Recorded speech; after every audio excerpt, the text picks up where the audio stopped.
শুভ সন্ধ্যা বন্ধুরা।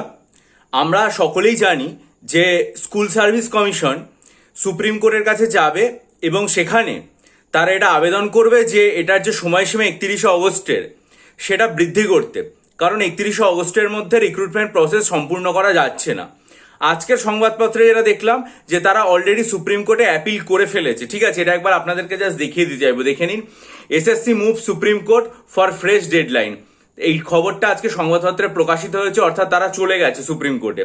যেটা এখানে বলা হচ্ছে যে the school service commission has appeal to the supreme court for N extension of August 31 deadline for completing the recruitment process of the school teacher as state revised OBC reservation norms. মানে কি, মানে 7% OBC reservation নিয়েই এটা পুরোপুরি হবে। ঠিক আছে, the appeal is expected to be heard this week. আশা করা যাচ্ছে যে এই সপ্তাহে এটা শুনানি হবে। কিন্তু কতদিন পর্যন্ত এক্সটেনশনটা করা হচ্ছে, 6 মাস না 9 মাস না 1 বছর, সেটা রিপোর্টে কিছু উল্লেখ নেই। যেটা বলা হয়েছে, sources in the commission said the appeal did not specify the period for which an extension was being sought. কতদিনের জন্য এক্সটেনশনটা চাওয়া হচ্ছে সেটা নির্দিষ্ট করা হয়নি। Will explain to the court the constraint that have made it difficult for us to complete the recruitment process by August 31. It is for now the apex court to decide whether a fresh extension will be granted or if so for how long, an official said. অর্থাৎ তারা supreme কোর্টের কাছে জানাবে পুরো প্রসেসটা তো কারণটা তো এটাই যে ওবিসি রিজার্ভেশন অনগোয়িং রিক্রুটমেন্টের ক্ষেত্রে 7% রিজার্ভেশন নিয়েই হবে।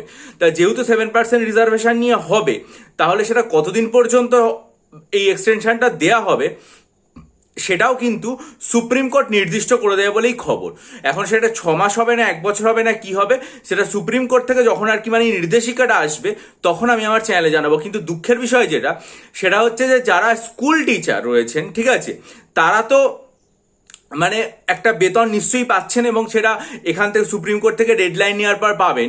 কিন্তু যে সমস্ত যোগ্য শিক্ষাকর্মীরা যারা গ্রুপ সি এবং গ্রুপ ডিতে চাকরি করতেন কিন্তু যোগ্য হিসাবে চাকরি পেয়েছিলেন, কষ্টটা তাদের যে তারা তো এতদিন ধরে কোনো বেতন পাচ্ছেন না এবং সেই বেতন না পাওয়ার সময়সীমাটা আরও দীর্ঘায়িত হতে চলেছে। ফলে তাদের কাছে এটা খুব যন্ত্রণা তাদের কাছেও যারা ফ্রেশ রিক্রুটমেন্টের জন্য পরীক্ষা দিয়েছিলেন, কারণ তারা দীর্ঘদিন ধরে রাজ্যে একটা চাকরি পাওয়ার জন্য অপেক্ষা করে বসে রয়েছেন। কিন্তু এই যে ডেডলাইনটা সেটা বৃদ্ধি পাওয়ার অর্থ হচ্ছে যে তাদের যে নিয়োগ প্রক্রিয়া সেটা দেরি হবে এবং তাদের চাকরি পেতে দেরি হবে। ফলস্বরূপ তাদেরও চাকরিতে জয়েন করা এবং সেখান থেকে স্বনির্ভর হওয়া, আত্মনির্ভর হয়ে ওঠা বা স্যালারি ড্র করার প্রসেসটা কিন্তু দেরি হলো। ফলে এটা একদিকে যেমন যে সমস্ত পরীক্ষার্থীরা মানে গ্রুপ সি এবং গ্রুপ ডিতে চাকরি করতেন কিন্তু যোগ্য ছিলেন, তারপর তারা চাকরি হারিয়েছেন, সেই সব যোগ্য গ্রুপ সি গ্রুপ ডিদের জন্য খুব যন্ত্রণার। একই সাথে যারা আর কি মানে ফ্রেশ রিক্রুটমেন্ট হিসাবে চাকরি পাওয়ার ক্ষমতাবান, পরীক্ষাটা দিয়ে চাকরি পাবেন, তাদেরও কিন্তু সময়সীমাটা বর্ধিত হলো। যারা শিক্ষক তাদেরও একটা অনিশ্চয়তা, তাদেরও একটা যন্ত্রণা কষ্টের মধ্যে রয়েছে, কিন্তু তারা তো এখনো বেতনটা পাচ্ছেন এবং পাবেন। ঠিক আছে, এই মানে ডেটটা এক্সটেনশন হলে, কিন্তু বাকি অন্য যারা রয়েছে তাদের ক্ষেত্রে সত্যি এটা খুব কষ্টকর। এখন এসএসসির এই রেজাল্টটা বলা হয়েছে পুজোর আগে চলে আসবে।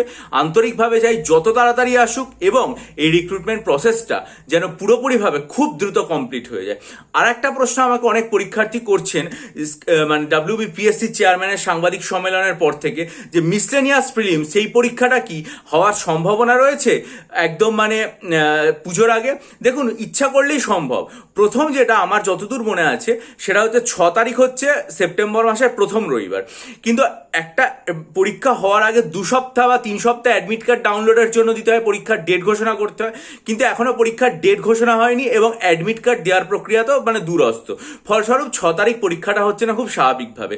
তারপর কিছুদিন পর থেকে West Bengal judicial service recruitment এক্সামিনেশনের মেন শুরু হচ্ছে, সেটা চলবে 19 তারিখ পর্যন্ত এবং তারপর 20 তারিখ। ফলে 6 তারিখের পরবর্তী রবিবার এবং 20 তারিখ যেটা রয়েছে সেই দুটো দিন কিন্তু কোনো অবস্থাতেই পরীক্ষাটা হওয়া সম্ভবপর নয়।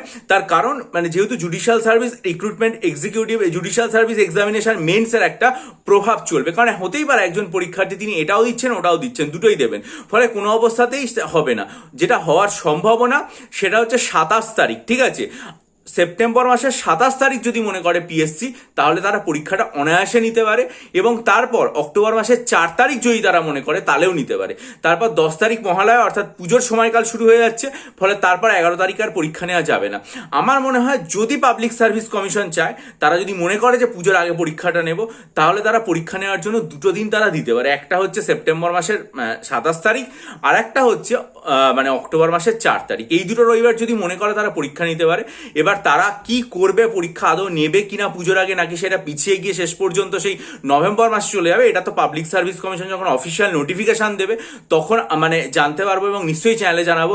পরীক্ষার্থীরা আমাকে বারবার জিজ্ঞাসা করছেন বিগত 2-3 দিন ধরে যে পরীক্ষা সেপ্টেম্বরে হওয়ার সম্ভাবনা আছে কিনা। আমার মনে হয় যে পিএসসি এখনো চাইলে সেপ্টেম্বর মাসের 2 দিন, এই সেপ্টেম্বরের 27 তারিখ এবং অক্টোবর মাসের 4 তারিখ মিসেলিনিয়াস প্রিলিমসটা নিতে পারে। এবার যদি নেয়, তারা এই সম্পর্কে অফিসিয়াল নোটিফিকেশন প্রকাশ করলে নিশ্চয়ই চ্যানেলে জানাবো। তার জন্য চ্যানেলটা সাবস্ক্রাইব করুন, বেল আইকন প্রেস করুন, আপনাদের মূল্যবান মতামত দিন এবং অবশ্যই সব খবরের জন্য চ্যানেলের দিকে নজর রাখুন। আর যদি মনে করেন আসন্ন মিসেলিনিয়াস প্রিলিমিনারির জন্য 24টা মক টেস্ট, আর্ট কালচারের ডিটেল স্টাডি মেটেরিয়াল এবং 3000+ স্ট্র্যাটেজিক এমসিকিউ নেবেন, বা WBCS এর জন্য 24টা মেন্সের মক টেস্ট, ডেসক্রিপটিভ বাংলা ইংরেজি স্টাডি মেটেরিয়াল এবং সাইকোলজি অপশনালের ডিটেল স্টাডি মেটেরিয়াল নিয়ে পড়বেন, ডেসক্রিপশন বক্সে ইমেল আইডির মাধ্যমে আমার সাথে যোগাযোগ করুন। আর প্রত্যেকটা ভিডিওর লিঙ্ক আমার চ্যানেলের পোস্ট সেকশনে দেওয়া আছে।